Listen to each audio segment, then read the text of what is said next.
Hi there and welcome. In this video we're going to talk about keeping your airways healthy. But first, the learning goals. You can explain what you can do to keep your airways healthy, and you can describe what hay fever is.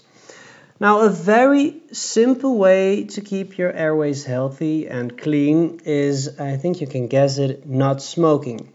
Tobacco smoke contains thousands of substances that can be harmful to the lungs, and at least 40 of those substances are also carcinogenic, and that means that they can cause cancer.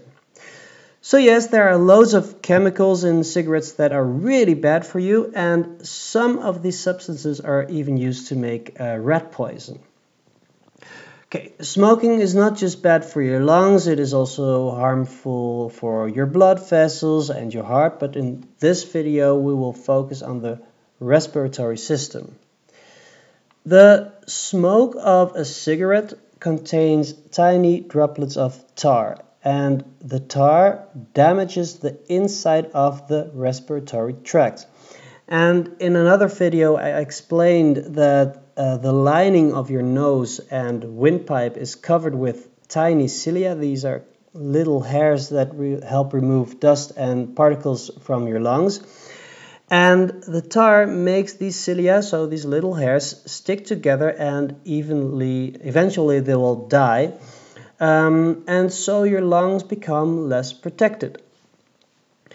Your lungs themselves also get damaged, which means they can't take in as much as oxygen as that they would do if they were healthy.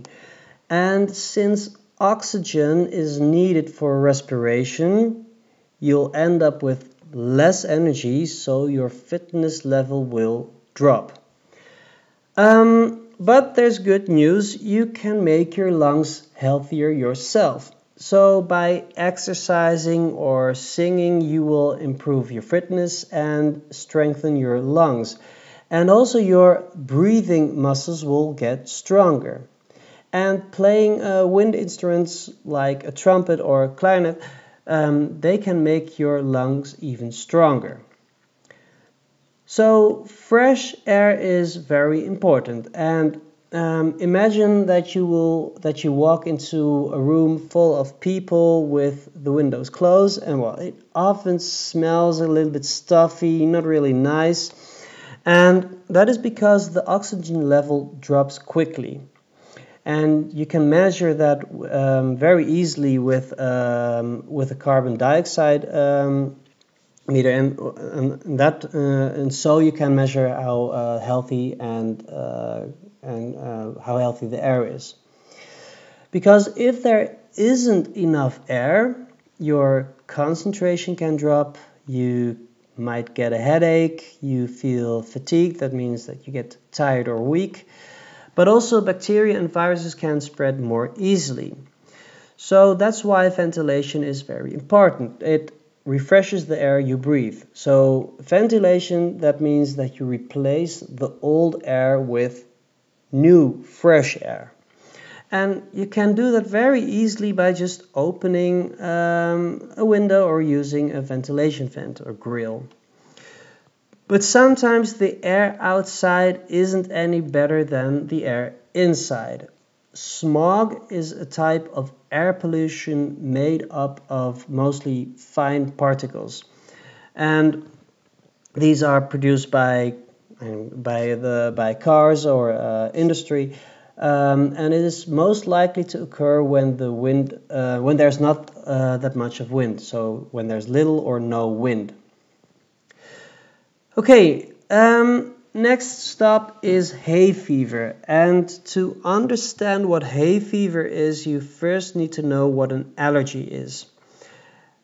Allergy is a hypersensitivity to one or more substances, and hay fever is also an allergy, but then to pollen grains.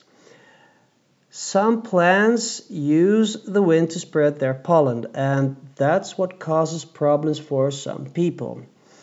And your body, when you have hay fever, your body can then react to pollens in different ways.